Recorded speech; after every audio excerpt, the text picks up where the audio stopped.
I would like to present some of the economic activity going on in the first colonies that later were to become America. You had Plymouth and Jamestown. Some points that I want to make is what didn't work, what did work, and some lessons we can draw from that. There was a massive struggle trying to get some colonies to work. The first ones disappeared. The settlers were probably absorbed in the local population. There were not a lot of people going to the new continent, so they were just probably absorbed, or they might have been killed, but probably absorbed in the native population. The third attempt was Jamestown, 1607. That was the first one that actually worked. And you had a fourth attempt that also worked. That was in 1620.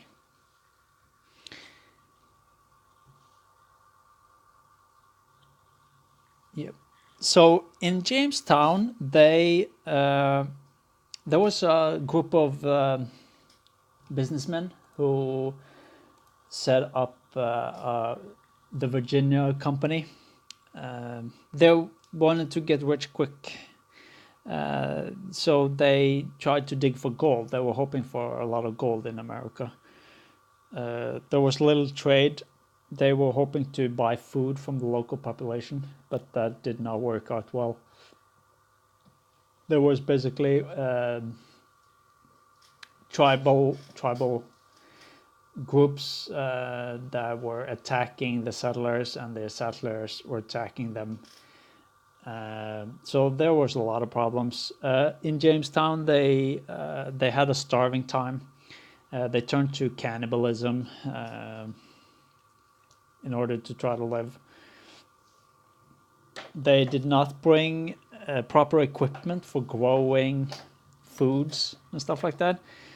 They just had the equipment to dig for gold. They were completely wrong skilled, and they had a lot of problems because of that.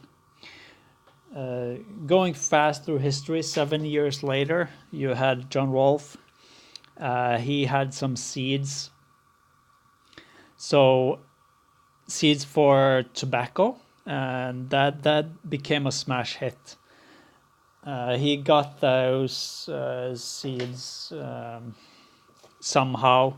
The Spaniards, they pretty much had a monopoly on tobacco, and they had a death penalty for anyone who sold tobacco seeds to anyone who was not a Spaniard. But somehow John Rolfe got those seeds, and he started growing tobacco, and quickly it turned into a massive success. The starvation and cannibalism was over by 1619. By 1619, they traded 10 tons of tobacco to London.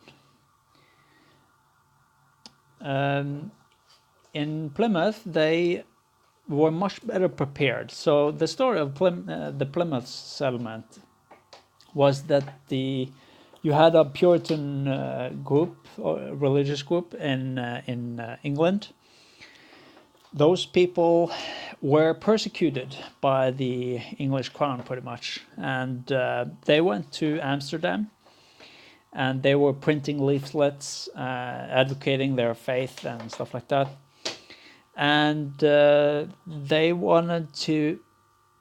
figured out that they didn't enjoy the persecution, so they wanted to go to America to settle there.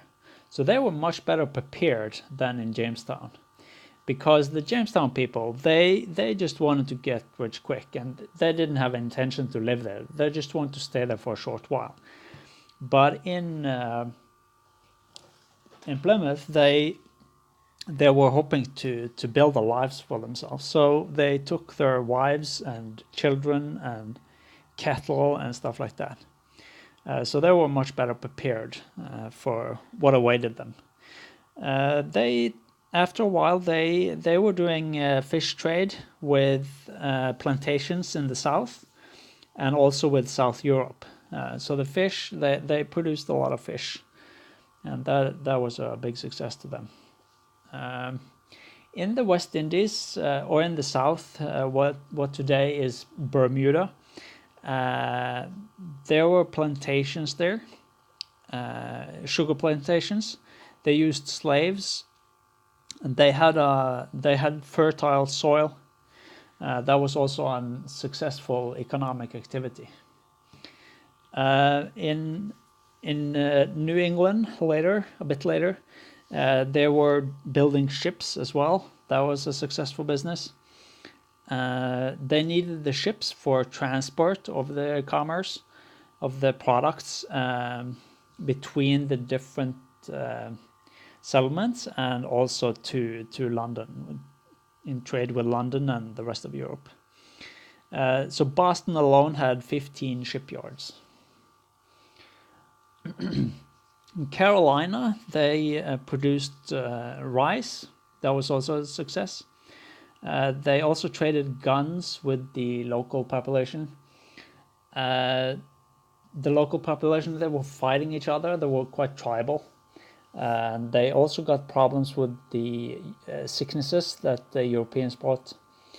And they also traded alcohol to the local population. So a lot of problems there. The result being that the local population dropped sometimes as much as 90%, making it very easy for the European settlers to take over land when the land is empty. There were also trade in deerskin. They also had Indian slave trade, at least in the beginning, but as the population dropped of the natives, that of course diminished over time. So some of the lessons that we can draw is that trade is essential to get a settlement going, and they succeeded much better when they produced products that were needed to live, instead of any kind of get-rich-quick scheme. Yeah. So those are the lessons, and thank you for your time.